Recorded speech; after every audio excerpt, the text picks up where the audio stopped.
নমস্কাৰ, welcome to another episode of Scorby talks. আজি আমাৰ লগত আছে লलन कुमार जी और Lalan Kumar ji is associated with education since very long और ललन कोचिंग सेंटर सुबह खुनी से डेफिनेटली सब ने ज़रूर सुना होगा। तो आज हमारे साथ बैठे हैं खुद Lalan Kumar ji, so it's a great pleasure to meet you. नमस्कार। तो ललन जी, आज I would really like to know, जानना चाहूँगा कि ललन कोचिंग सेंटर कैसे, क्यों, कहाँ, कितने? सर सबसे पहले मतलब मैं आपको वेलकम करना चाहता हूँ और पहला बार मतलब बहुत दिन से ख्वाहिश था, मैं आपको बहुत बड़ा फैन हूँ और बहुत दिन से मेरा ख्वाहिश था कि आपसे मिलूं। और मैं अपने सारे स्टूडेंट्स को भी मतलब मेरे स्टूडेंट्स भी, मेरे फैमिली मेम्बर भी बहुत देख के खुश होंगे कि आज रवि शर्मा सर के साथ मैं बैठा हुआ हूँ। सबको मेरा प्रणाम। आज मतलब स्कॉर्बी टॉक्स की तरफ से मैं बहुत सारे क्वेश्चंस लाया हूँ रवि शर्मा सर के लिए, जो कि मैं आप लोग की तरफ से पूछूंगा और रवि शर्मा सर का जो मतलब बहुत सारी बातें आप लोग के साथ आज शेयर होगा। मैं अपनी भी बातें शेयर करूंगा, स्टूडेंट्स को मिलके मोटिवेट करेंगे, सर भी बहुत सारे क्वेश्चंस का जवाब देंगे और मैं भी अपना पर्सनल जो भी एक्सपीरियंस से सीखा हूँ सर के साथ शेयर करूंगा। और आज का मतलब टॉक्स ऐसा होने वाला है कि एक एंटरटेनमेंट इंडस्ट्री के बादशाह हैं और मैं एक छोटा सा मतलब स्टडी लाइन से हूँ और कोशिश करता हूँ बच्चों को ज्ञान बांटने का। तो हम दोनों का कोशिश रहेगा कि आज एंटरटेनमेंट और नॉलेज दोनों मिलके एक स्टूडेंट को ऐसा मैसेज दे जिससे कि सारे स्टूडेंट्स और जो गार्जियन फ्रस्ट्रेटेड हैं अपने बच्चों से, उनको एक अच्छा मैसेज जाए और बहुत सारी चीजें सीखे। ये बहुत जरूरी चीज़ है, आपने बोला। तो पहले जानना चाहूँगा ललन कोचिंग सेंटर के बारे में।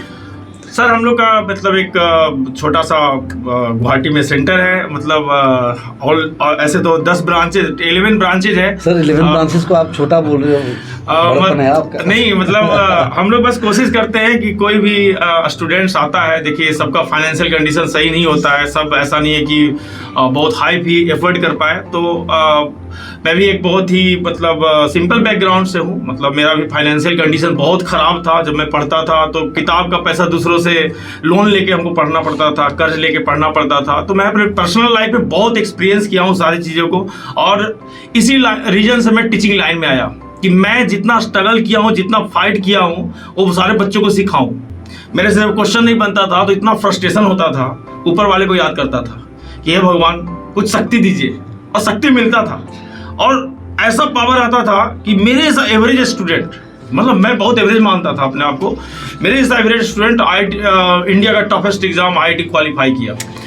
रीजन बस यही है कि मेरे परिवार की तरफ से हमेशा मोटिवेशन मिला और आसपास का इन्वायरमेंट से हमेशा प्रोत्साहन मिला कि आपको लाइफ मिला है तो कुछ ऐसा कीजिए कि आप एग्जाम्पल बनाइए। यही रीजन था कि मैं अपने गांव से फर्स्ट IITian था और मतलब आज तो लाइन लग गया है, मेरे गांव से मेडिकल में जाते हैं लोग, इंजीनियरिंग में जाते हैं। तो ये बस मोटिवेशन था और मैं यही चीज़ स्टूडेंट को सिखाता हूँ कि अपने स्ट्रगल से जो मैं सीखा हूँ कि पढ़ते समय क्वेश्चन जब नहीं बनता है तो उसमें मूवी देखने का मन करता है, गाना सुनने का मन करता है, तो वहाँ मैं काम में आता हूँ। हाँ, वहाँ मैं काम में आता हूँ और मेरे ऊपर जिनका आशीर्वाद है वो काम में आते हैं। सही है, वहाँ पे डेविएट नहीं होना है। आज मैं भी आपसे क्वेश्चन करूँगा कि देखिए स्टूडेंट का एक कॉमन प्रॉब्लम होता है, चाहे वो फिजिक्स हो, केमिस्ट्री हो, मैथ हो, चाहे कोई भी आर्ट्स पोर्शन हो, कॉमर्स पोर्शन हो, पढ़ना मेरे ख्याल से दुनिया का सबसे टफेस्ट काम है। क्योंकि उसमें आपको बहुत हाई कंसंट्रेशन मेंटेन करना होता है। ये तो मेरा आपसे यही क्वेश्चन है कि मतलब एंटरटेनमेंट तो जरूरी है सबके लाइफ में। मेरे से भी बहुत सारे स्टूडेंट पूछते हैं सर पढ़ने में मन नहीं लगता है, क्या करना चाहिए, क्या मूवी देख लेना चाहिए, क्या गाना सुन लेना चाहिए। तो मैं तो बहुत स्ट्रिक्ट हूँ, हम बोले कि तुमको यदि मजा दूसरे लाइन में ढूंढना है तो पढ़ाई क्यों कर रहे हो। हाँ, तो at the same time entertainment भी जरूरी है। जी, एंटरटेनमेंट भी जरूरी है। आपका पॉइंट ऑफ व्यू क्या है इसमें? मैं ये सोचता हूँ ललन जी, हम जब किसी चीज़ को दिखाते हैं, चाहे वो फिल्म हो या हमारी दादी जब हमें कहानी सुनाती थी, तो उसका इम्पैक्ट लगभग सेम ही होता है जी।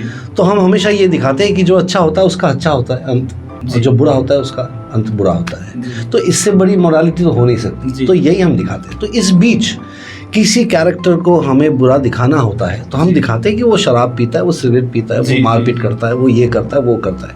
और जो सही कैरेक्टर होता है उसे हम दिखाते हैं कि वो अच्छा बंदा है, वो पूजा प्रार्थना करता है, माँ बाप की इज्जत करता है, इस तरह से चलता है समाज में। तो हम एक एग्जाम्पल दोनों तरीके से बनाते हैं कि ये बुरा इंसान है, ये अच्छा इंसान है।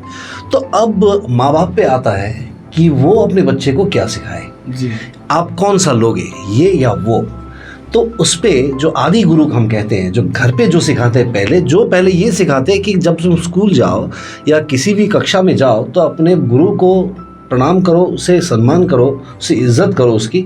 तो वो पहला सिखाते हैं माँ बाप। तो अगर माँ बाप ने सही सिखाया तो क्या लेना है तो वो सही ले लेगा। तो जाहिर है हम जब किसी इंसान को बुरा दिखाना चाहते हैं कैरेक्टर वाइज तो वो तो बुरा ही होना चाहिए, तो वो बुरा ही होगा। तो अब गलती हमारी नहीं कि कोई बुरी चीज़ को ले ले। तो उसके लिए हमें माँ बाप की गाइडेंस चाहिए शुरू में।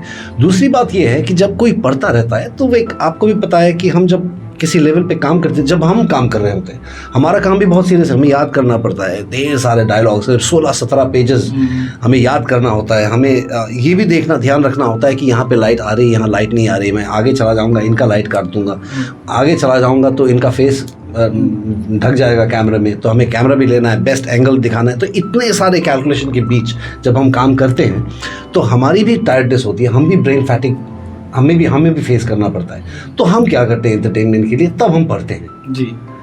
तो ये जाहिर सी बात है जब कोई पढ़ रहा हो और उसे एक ब्रेक चाहिए कि थोड़ी देर में ये ना सोचूं, किसी और चीज़ पे कॉन्सेंट्रेट करो, तो शायद ये भी हो जाए कि गिल्टी फीलिंग आ जाए, भाई मैंने इतने एंटरटेनमेंट करा फिर से पढ़ो। तो ये दिखता है कॉमन लाइफ में भी। किसी बंदे का अगर एक्स्ट्रा मैरिटल अफेयर चल रहा हो तो वो आके बीवी से ज़्यादा प्यार करता है क्योंकि उसकी गिल्ट फीलिंग भी होती है उसमें। तो सिमिलरली मजाक में बोल रहा हूँ, बट सीरियसली यही है थ्योरी कि कोई पढ़ रहा हो और टायर्ड हो जाए तो एंटरटेनमेंट थोड़ा देर ले ले, बस उसे पता होना चाहिए कितना किस वक्त। ये अगर उसे पता है तो कोई प्रॉब्लम नहीं। अगर हम दोनों कैरेक्टर्स देखते हैं अच्छा बुरा और हम अच्छा लेते हैं तो कोई प्रॉब्लम नहीं। लेकिन अगर माँ बाप दिखाते हैं कि नहीं मैं तो बुरा इंसान हूँ, मैं पिस्टल लेके घूमता हूँ, मैं इसको दम देता हूँ, उसको गाली देता हूँ, मेरे को तो कुछ नहीं हुआ, तो जाहिर सा बात है कि बच्चा बुरा ही लेगा, तो सोचेगा वही अच्छा है। तो ये बैलेंस की बात है सर। आप जो करते हो वो समाज के लिए बहुत ज़रूरी है, बहुत ही ज़रूरी है। बिकॉज आपने जैसे कहा लोगों को सीखना भी चाहिए। आपने শিকিব লাগে, এই কথাটোৰ পৰা জানিব লাগে যে এজন মানুহে যেতিয়া ষ্ট্ৰাগল ফেচ কৰাৰ পাছত তেওঁ যে টান সময়, এই টান সময়টো তেওঁক যিটো বস্তু শিকাইছে সেইটো বহুত বস্তু শিকাব নোৱাৰে। চ' बुरा वक्त जो सिखाता है उससे अच्छा टीचर कोई नहीं होता सर। और इसी कारण शायद जो खुद अच्छे स्टूडेंट्स नहीं होते हैं वो अच्छे टीचर्स बनते हैं, क्योंकि उन्हें पता होता है कि बुरे स्टूडेंट की प्रॉब्लम क्या है, जो मीडियोकर स्टूडेंट है उसकी प्रॉब्लम क्या है, हाँ तो पता लगता है उनको। तो यही चीज़ें हमें याद रखनी चाहिए। हमें जानी बोला should take his example for this. He has faced hardship and yet he has come out with flying colours and flying results and now he is being an inspiration to a lot of you. So ये बात हमें याद रखनी चाहिए। तो आपकी जो काम है आप बहुत ज़रूरी एक काम कर रहे हैं और हमारा काम ये है कि हम डॉक्यूमेंटेशन का काम करते हैं सर। एंटरटेनमेंट के बीच हम डॉक्यूमेंटेशन रखते हैं ताकि आज से 20 साल पहले या 70s में लोग किस तरह के कपड़े पहनते थे, 70s का सोशल समस्याएं क्या थी, उसकी समाधान क्या चाहते थे लोग, माँ बाप और बच्चों में क्या रिलेशनशिप था, भाषा किस तरह की यूज़ होती थी, ये सारी चीज़ें हमें देखना है। तो हमको हमें फिल्में देखनी होगी, क्योंकि बाकी किताबों में जो लिखा होता है उसका मिस इंटरप्रिटेशन हो सकता है, उसमें जो पढ़ रहा होगा उसके ब्रेन का जो इंटरप्रिटेशन है वो अलग हो सकता है, पर हम विजुअली जब दिखाते हैं तो it is almost perfect for everyone. Obviously sir. तो यही है हम दोनों। एक्चुअली मैं अपने स्टूडेंट लाइफ में जब पढ़ता था तो एक मतलब मूवी से ही एक गाना सीखा था, रुक जाना नहीं तू कहीं हार के, कांटों पे मिलके चल के मिलेंगे साए बहार के। तो अभी भी वो गाना मैं गुनगुनाते रहता हूँ। तो मेरा सर मतलब एक्चुअली टीचिंग फील्ड में मैं जो एक्सपीरियंस करता हूँ, बहुत सारे स्टूडेंट्स का ये प्रॉब्लम, और मैं उसमें मोटिवेट भी करता हूँ स्टूडेंट्स को। एक प्रॉब्लम है आजकल असामीज मूवी इंडस्ट्री का, तो मैं बहुत रिस्पेक्ट करता हूँ बिकॉज मैं भी बहुत सारा मूवी देखता हूँ। I can understand Assamese language but I can not completely speak. तो मतलब बहुत अच्छे से बोल नहीं पाते, इसलिए मतलब सोचते हैं कि ठीक है। कितने सालों से हैं आसाम में वैसे? मैं 2006 से हूँ यहाँ पे। काफी साल हो गए। हाँ, बट टीचिंग शेड्यूल इतना बिजी रहता है कि मैक्सिमम टाइम हम लोग को क्लास में रहना पड़ता है। तो मेरा जो मोस्ट कन्वीनियंट लैंग्वेज है, मतलब जिसमें मैं अपने आप को रिप्रेजेंट कर सकता हूँ, उसमें मैं पढ़ाता हूँ और मैक्सिमम बच्चों से उसी में बात करता हूँ, तो लोग समझ भी जाते हैं। इसलिए मेरे को मतलब थोड़ा बोलने नहीं आया आसामीज लैंग्वेज, इसके लिए मैं सबसे क्षमा प्रार्थी हूँ। नहीं, आप समझ ले, लेकिन मैं समझ जाता हूँ। और मैक्सिमम स्टूडेंट का मैं प्रॉब्लम देखता हूँ क्या कि स्टूडेंट्स मतलब आजकल बॉलीवुड मूवी में ऐसा मूवी बना देता है डायरेक्टर लोग, प्रोड्यूसर लोग, मतलब हम लोग भी देखते हैं तो हम लोग को भी शर्म आ जाता है। सही है। और इसका फर्क ये पड़ता है, चाहे कि आप किसी भी इंडिया के किसी भी स्टेट में जाए, क्योंकि मैं असम में रहा हूँ तो असम में, और मैं बिहार में ज़्यादा रहा हूँ, राजस्थान में भी रहा हूँ, यहाँ पे मैं ज़्यादा फर्क देखता हूँ। यहाँ का मूवी तो बहुत अच्छा होता है, असमीज मूवी में वैसा कुछ दिखाया नहीं जाता है, फिर भी मतलब यहाँ पे मतलब स्टूडेंट्स को देखता हूँ कि जैसे बहुत सारे स्टूडेंट कम उम्र में ही लव अफेयर के चक्कर में पड़ जाते हैं। और नहीं, मैं जैसे मैं खुद पढ़ता था तो आईटी का तैयारी करता था, तो एक बार मेरे घर में गलत फहमी हो गया। मेरे भैया और मेरे पिताजी को पता चला, कोई गलत इन्फॉर्मेशन दे दिया कि ललन जो है कोटा में रहता है, उसका गर्लफ्रेंड बन गई है। तो मेरे को ऐसा डांट पड़ा, मतलब वो गलत न्यूज था, कंप्लीटली गलत था। हम तो दूसरी लड़की की तरफ देखते तक नहीं थे, क्लास जाते थे, आते थे, रूम में बैठ के अपना पढ़ते रहते थे। एक गलत इन्फॉर्मेशन के कारण मेरे को इतना डांट पड़ा। तो लेकिन यहाँ पे मैं देखता हूँ क्या स्टूडेंट कम उम्र में ही, सब स्टूडेंट की बात नहीं कर रहे हैं, बहुत अच्छे स्टूडेंट समझ रहा हूँ आप क्या कहना चाह रहे हैं, लेकिन बहुत सारे स्टूडेंट कम उम्र में ही मतलब लव अफेयर में पड़ जाते हैं। लव अफेयर में पढ़ने का चक्कर ये होता है कि कम उम्र में उनका फाइटिंग एबिलिटी जो है वो डिक्रीज कर जाता है क्योंकि फोकस अलग जगह जी डाइवर्ट हो जाता है। हाँ, पढ़ने बैठते हैं तो उनको व्हाट्सएप का याद आता है कि अब शायद मैसेज आया होगा उसका या उसकी। तो हम इसका बहुत विरोध में है। हाँ, सही है। और हम अपने हर स्टूडेंट को किसी को देख लेते हैं ना, क्लास में या क्लास के बाहर भी, तो मेरे को देख के भाग जाता है। हम इसका बहुत मेरा मैसेज आता है स्टूडेंट्स को, ये कोई भी यदि उसका 25 ईयर एज नहीं हुआ है, यदि सब चक्कर में पड़े हो तो सुधर जाओ। सही है। तो आपकी तरफ से एक मैसेज हम चाहते हैं स्टूडेंट्स को। नहीं, मैं ज़रूर, मैं आपके साथ मैं समझता हूँ और मैं मानता भी हूँ, जो आप कह रहे हैं वो काफ़ी हद तक सही है। पर बात ऐसी है, अगर हम इस मामले में बात करें तो हमें थोड़ा सा पीछे और जाना पड़ेगा। तो कल्चरली अगर हम देखें तो मैंने अभी थोड़ी देर पहले भी मैंने कहा था कि कल्चरली असम ऐसी एक जगह है जहाँ हर कोई चीज़ प्लेजेंट है। तो हम बोलते हैं कि असम में इज़ अ स्टेट ऑफ लाहे लाहे, मतलब हम धीरे धीरे करते हैं सब काम आराम से। हमें कोई जल्दबाजी नहीं होती, हमारी कोई लोकल ट्रेन नहीं है कैच करने के लिए, हम आराम से उठते हैं, चढ़ते हैं, बैठते हैं। यहाँ ट्रैफिक भी स्लो चलती है। तो यहाँ ये इसलिए है, ये एक टोपोग्राफिकल इन्फ्लुएंस है कि हम जिस तरह से हम फ्लोरा फौना में बड़े हुए हैं, जिस एनवायरनमेंट में, उसमें हमेशा क्लाइमेट प्लेजेंट रही है। अभी कुछ दिनों से आफ्टर ग्लोबल वार्मिंग थोड़ी सी चेंजेस आई है, पर उससे पहले हम हमेशा कंफर्टेबल एक प्लेजेंट एनवायरनमेंट में रहे हैं। क्लाइमेटिक कंडीशन हमेशा सूदिंग ही होता था। और ऐसा है कि अगर हम गरीब से गरीब गांव में भी चले जाएं असम में, तो वहाँ भी लोग कम से कम मच्छी चावल खाते हैं। तो ये है उनकी गरीबी का डेफिनेशन। तो क्या है, वो अर्जेंसी नहीं रही उनमें। ये मेरे को भी लगता है, जैसे आप बोल रहे हैं मैं भी बोलता हूँ हमेशा, मेरे को गुस्सा आता है जब मैं देखता हूँ कि किसी पान दुकान के सामने कोई बंदा वो गमछा पहन के ना वो कैरम खेल रहा है, तो मेरे को लगता है इसके पास इतना वक्त आया कैसे, मेरे पास तो नहीं होता। मेरे को 26 घंटे कम पड़ते हैं यार काम करते हुए, मेरे को सोने को टाइम नहीं मिलता। मैं I hardly sleep for 4 to 5 hours, और फिर काम में 2 शेड्यूल्स करता हूँ। आज 3-4 दिनों से 2-3 शेड्यूल्स कर रहा हूँ, तो मेरे को बड़ा गुस्सा आता है। Similar is the case with this कि वो अभी ऐसा है प्लेजेंट्री में। और कल्चरली मैं आपको बताऊँ, जो बिहू है हमारा, वो एक फेस्टिवल जो बैसाख में हम करते हैं, वो इसलिए करते हैं ताकि अच्छी फसल को हम एंजॉय कर सकें।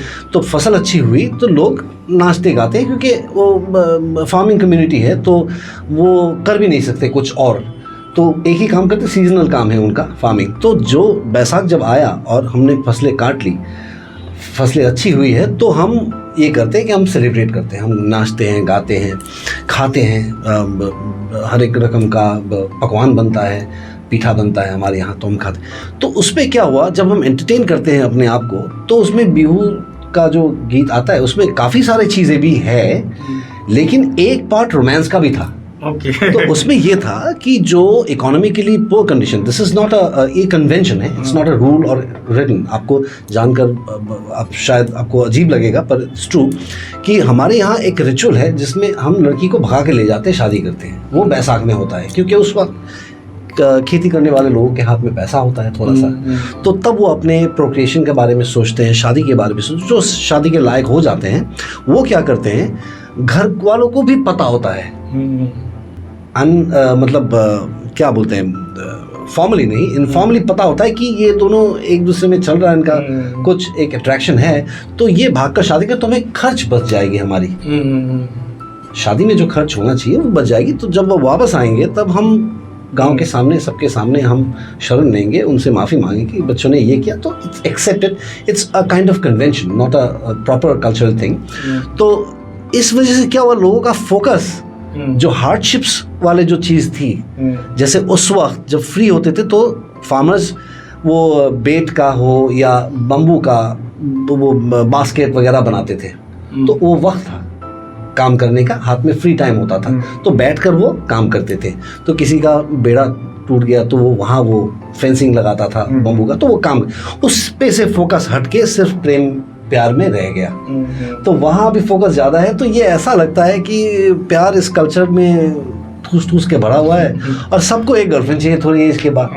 सो ये एंटरटेनमेंट की एक सोर्स हो गई और अवेलेबिलिटी इस तरह से हो गई कि with free internet and access to social media सब चीज़ें आसान हो गई। इससे पहले क्या था कि हमें अगर चिट्ठी देनी होती थी तो हम एक हफ्ते तक रुकना पड़ता था, हमें हम किसी के हाथ में देते थे, वो लेके जा। अभी ईजी हो गया, अभी एक मैसेज, तो इससे वो थोड़ा डिस्ट्रैक्ट हो गए। पर आई एम श्योर और कुछ दिन बाद जब हम इस ये लर्निंग फेज से निकल के जब ये यूज टू हो जाएंगे इस प्रोडक्ट्स के साथ, तो शायद दिल टेक इट मोर कैजुअली कि भाई रुक जा, अभी मैं क्लास में हूँ, तो ललन सर को पता नहीं चलेगा। वो तो चलता रहेगा पर ललन सर को पता नहीं चलेगा। तो ये उस हद तक हम पहुँचे नहीं अब तक, उस लेवल तक, उससे पहले। पर एक बात तो मैं फिर से कहना चाहूँगा, ललन सर भी बोल रहे कि you must not gate diverted. आपकी सोच जो फोकस है वो सही होनी चाहिए और आप हमेशा फोकस रहो क्लास में, क्योंकि मैं समझता हूँ कि ललन सर की ज़िंदगी में उन्होंने जो कहा, जब लास्ट टाइम हम मतियार सर के साथ बात कर रहे थे तब भी उन्होंने कहा, मैंने भी कहा कि हमने सब ने, हमारी में से कॉमन ये चीज़ है कि हम बड़े पुअर बैकग्राउंड से आए हैं, lower middle class upper middle class family से हम बिलोंग करते हैं। तो इसने हमें मेहनत करना सिखाया और हमारी जो पाथ थी, जिस रास्ते हम निकल सकते हैं, वो सिर्फ एजुकेशन ही था। अगर अच्छी एजुकेशन नहीं होती तो शायद आज मैं स्कॉडेमी टॉक्स में बैठकर बात करने लायक नहीं होता। तो आज अगर वो अच्छी तरह से नहीं पढ़ते तो शायद वो अपने ख़ानदानी जो पेशा था उसमें लगे होते, आज हाथ में धूल लगा होता, वो कुछ और पेशे में होते। मतियार सर शायद खेती कर रहे होते। तो हमने अपना रास्ता चुना, हमें एजुकेशन थ्रू ही निकलना है। एनलाइटनमेंट जो होना है आपका, जो एनलाइटनमेंट, वो आपको एजुकेशन से ही मिलेगा। तो प्लीज़ स्टे फोकस्ड। इनको ये कंप्लेन का मौका ना दे कि वो क्लासरूम में आपको व्हाट्सएप करते पकड़े अपने गर्लफ्रेंड के साथ, वो भी रहेगी सही सर। ये हमेशा याद रखना चाहिए, जब हम 100 मीटर्स दौड़ रहे होते हैं तो बीच में हम बात नहीं करते, we run, we achieve the goal, after that we enjoy, we make entertainment. So you must stay focused in anything that you do. अगर आप एक्टिंग भी कर रहे हो उसमें भी हमें फोकस चाहिए। अभी मैं अगर स्क्रिप्ट के बारे में ना सोच कर अगर मैं ये सोचूं कि मेरे घर पे क्या प्रॉब्लम हो रहा है, तो I will not be able to concentrate, as simple as that. तो আমি এই কথা মনত ৰাখিব লাগে, কনচেন্ট্ৰেশ্যন আমাৰ একদম ঠিক থাকিব লাগিব, ডাইভাৰ্জন হ'ব নালাগে। তেখেতে এইটো কথা কৈছে, মই একেটা কথা, মই তেওঁৰ লগত একমত। हम दोनों स्टूडेंट्स को मतलब कॉमन मैसेज यही है कि आप आसाम में हो चाहे किसी इंडिया किसी पार्ट में हो, भाई 25 बरस तक 25 इयर्स तक ये सब चीज में इन्वॉल्व मत होना। स्ट्रिक्ट वार्निंग है सर। 4 साल की तो इनको ये दे दो, नहीं साल तक दे दो, 25 इयर्स नहीं, फिर वो बच्चे देखना बंद कर नहीं ग्रेजुएशन होता है, पोस्ट ग्रेजुएशन होता है, PhD होता है। देखिए सर बहुत बड़े एक्टर है, बट मेरा हम एकेडमिशियन है और हम बहुत सोच समझ के बोलते हैं और बच्चों के लिए बोलते हैं कि भाई 25 ईयर तक इधर उधर मत देखो। सिंपल सा बात है, क्योंकि एक चीज में फंसोगे खत्म हो जाओगे, क्योंकि तुम्हारा लाइफ इतना आसान नहीं है जितना तुम सोच रहे हो। करेक्ट, ठीक है, सही है। ये कंपटीशन का जमाना है, कंपटीशन का जमाना, यू मस्ट बी इक्विप्ड। तो सर मतलब बहुत अच्छा मैसेज दिया आपने। और सर आपने बहुत सही सवाल किया एक्चुअली, इस वजह से हम इतना बोल पाए। तो सर मैं फिर वापस आना चाहूँगा एक बात पे कि लर्न कोचिंग सेंटर के बारे में आप मुझे बताइए कि व्हाट आर यू प्रोवाइडिंग, आप स्टूडेंट्स को क्या दे रहे हैं उस पर, तो आप क्यों सोचते हैं कि learn coaching centre is different from the rest? देखिए कोचिंग, हम लोग कोचिंग दे रहे हैं। कोचिंग का मतलब होता है गाइडेंस, नॉलेज बांटना, जो टफ चीज है उसको आसान बना के स्टूडेंट के सामने रखना। तो हम लोग कोई अलग काम नहीं कर रहे हैं, हम लोग वही काम कर रहे हैं बट अफोर्डेबल फी में कर रहे हैं। लेकिन बाकी लोग से हम लोग का डिफरेंट ये है, हम ये नहीं बोल रहे कि हम बहुत अच्छे हैं बाकी लोग से, हम बोल रहे बाकी लोग से मेरा डिफरेंट ये है कि स्टूडेंट जो रियली प्रॉब्लम फेस करता है वो बहुत कम लोगों को मालूम होता है। हमको मालूम है, हम लोग को मालूम है स्टूडेंट क्या प्रॉब्लम फेस करता है। हम स्टूडेंट को रोते देखे, जब उससे प्रॉब्लम नहीं बनता है ना तो रो देता है, हेल्प मांगता है कि कोई मेरा मदद करो, कोई मदद करने वाला नहीं आता है। तो हम लोग ऐसे ऐसी बातें बताते हैं स्टूडेंट्स को, ऐसा ऐसा हेल्प देते हैं। कभी भी डाउट अपना मैसेज कर सकते हो, कभी भी क्वेश्चन पूछ कर सकते हो, फोन कर सकते हो, अपना प्रॉब्लम समझा सकते हो। अभी हम लोग अवीडी के साथ, अवीडी एक कंपनी है, इंटरनेशनल कंपनी है, उसके साथ मिलके हम लोग एक बहुत अच्छा प्रोग्राम स्टार्ट किए हैं। लर्न कोचिंग क्लासेस एंड अवीडी एक प्रोग्राम स्टार्ट किया है कि मतलब हम लोग जैसे स्टूडेंट, हमारे पास तो लिमिटेड टाइम के लिए 5-6 आवर के लिए हमारे पास ऑफलाइन कोचिंग करते हैं, बाकी टाइम तो स्टूडेंट घर में रहते हैं, सेल्फ स्टडी करते हैं। मान लिया कि स्टूडेंट 12 बजे रात को पढ़ रहा है और उसको कोई डाउट आ गया तो ब्लैंक हो गया, तो स्टूडेंट क्या करता है उस सिचुएशन में, या तो व्हाट्सएप देखता है या तो यूट्यूब पे गाना सुनता है, पढ़ाई अपना डिसकंटिन्यू कर लेता है। सही है। तो हम लोग और अवीडी मिल के एक ऐसा प्रोग्राम स्टार्ट कर रहे हैं कि हम लोग कर चुके हैं ऑलरेडी 24/7। जब भी स्टूडेंट को प्रॉब्लम होगा कि मतलब मेरे से प्रॉब्लम नहीं सोल्व हो रहा है, कहाँ से प्रॉब्लम बता देता तो मेरे से नेक्स्ट क्वेश्चन भी सोल्व हो जाता। पढ़ाई का कंटिन्यूटी ब्रेक नहीं होगा, तो उसका पढ़ाई का कंटिन्यूटी मेंटेन करने के लिए वो स्टूडेंट अपना लॉगिन करेगा और लॉगिन करते ही उसको ट्यूटर अवेलेबल होंगे, 2 मिनट 4 मिनट में उसका डाउट क्लियर करेंगे, वापस वो बच्चा अपना पढ़ाई कंटिन्यू करेगा। तो ये फैसिलिटी हम लोग देने वाले हैं, दे रहे हैं, तो ये बहुत बड़ा चीज है। तो मेरे को याद आएगा अब जब आपने ये बोला कि स्कॉडेमी के साथ जब मैं जुड़ा जी, तब वो भी यही कहते थे और आप भी वही कर रहे हैं कि it's not just teaching, it's mentorship. मतलब आप ऐसे सोचो अपने एने के भाइयों पड़े जो अपना माँ देवता जो आज अपना टीचर होल है 24 आवर्स अवेलेबल घर, माँ बाप अगर साथ होते और वो टीचर्स होते तो क्या होता है 24 आवर्स अवेलेबल, जो माँ मुझे प्रॉब्लम है solve it, that kind of a guidance Lalan is giving and Scotty is giving. So এই দুটা বস্তু আমি we must really appreciate that. আজি এটো এটা কারণ, this is the reason why I am attached to both. The reason, because see I understand this कि मेरी तो सोच और मेरी जो इंटेंशन थी कि मैं अच्छा खासा पैसा कमा रहा हूँ फिल्मों में जी, यहाँ आने की कोई ज़रूरत थी नहीं मेरे को। बात यह है कि जब मैं सोचता हूँ कि मैं कहाँ से हूँ और कल मैं जब बाहर जाऊँगा असम से बाहर और जब मैं असम के बारे में बात करूँगा तो आई वांट कि मेरे बच्चे असम, मतलब आई डोंट मीन टू से जो असामीज बोलते हैं, मैं कह रहा हूँ जिन्होंने असम को अपनी मातृभूमि समझकर यहाँ बस चुके हैं, जो यहाँ के हैं असम के बच्चे रिगार्डलेस ऑफ लैंग्वेज, वो बाहर अगर शाइन करते हैं तो मेरी छाती सबको प्राउड होगा। I feel very proud.